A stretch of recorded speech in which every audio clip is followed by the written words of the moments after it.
السلام علیکم dear students, chapter 8 mister chips کا، اور اس کا عنوان ہے موت۔ 1898 موسم بہار کا ایک دن چپس دیوانوں کی طرح بروک فیلڈ کی گلیوں میں گھوم رہا تھا۔ وہ یہ دن تھا جو ہمیشہ اس کے ذہن میں محفوظ رہا، اسے یاد آتا رہا۔ اس روز اس کی حالت ایسی تھی جیسے وہ کوئی انتہائی ہولناک خواب سے گزر رہا ہو اور اس خواب سے بھاگنا چاہتا ہو۔ وہ کسی ایسی دنیا میں جانے کا آرزومند تھا جہاں حالات اس کی اپنی دنیا سے مختلف ہوں۔ ایک ننھا طالب علم فاکنر اسے سکول کے قریب ایک گلی میں ملا۔ اس نے کہا، سر کیا آج مجھے دوپہر کو چھٹی مل سکتی ہے؟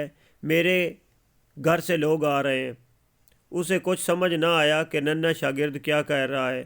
پھر یہی کہا، اچھا کیا کہا؟ ٹھیک ہے، ننھے شاگرد فاکنر نے کہا، میں شام کو گرجے بھی نہ آ سکوں گا سر۔ اچھا اس نے جواب دیا، اور سر اگر آپ کی اجازت ہو تو میں اسٹیشن تک چلا جاؤں اپنے مہمانوں کو لینے۔ چپس اس سے پیچھا چھڑانا چاہتا تھا۔ اس کا جی چاہا کہ وہ چیخ کر کہے، میری طرف سے تم جاؤ جہنم میں۔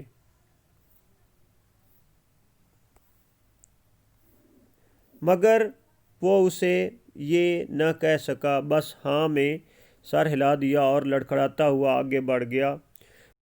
وہ بتاتا کہ اس کی بیوی مر گئی ہے، اس کا بیٹا مر گیا ہے اور وہ خود مرنا چاہتا ہے۔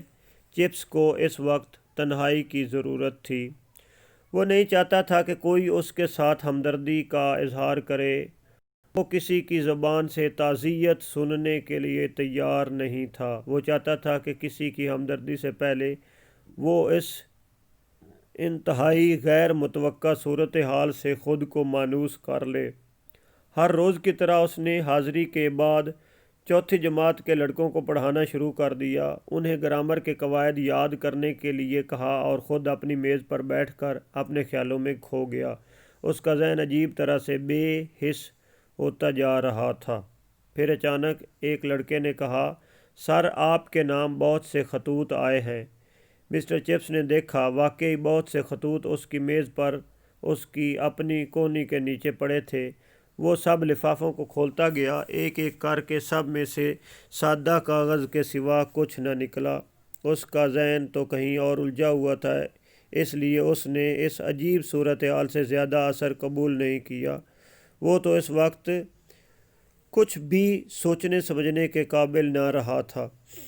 کئی دن گزرنے کے بعد جب اس کی بے حسی ختم ہوئی اور وہ غم کی شدت سے قدرے باہر نکلا تو اسے خیال آیا کہ طالب علموں نے ان سادہ کاغذوں والے لفافوں سے دراصل اسے یکم اپریل کی روایت کے مطابق بے وقوف بنانے کی کوشش کی تھی۔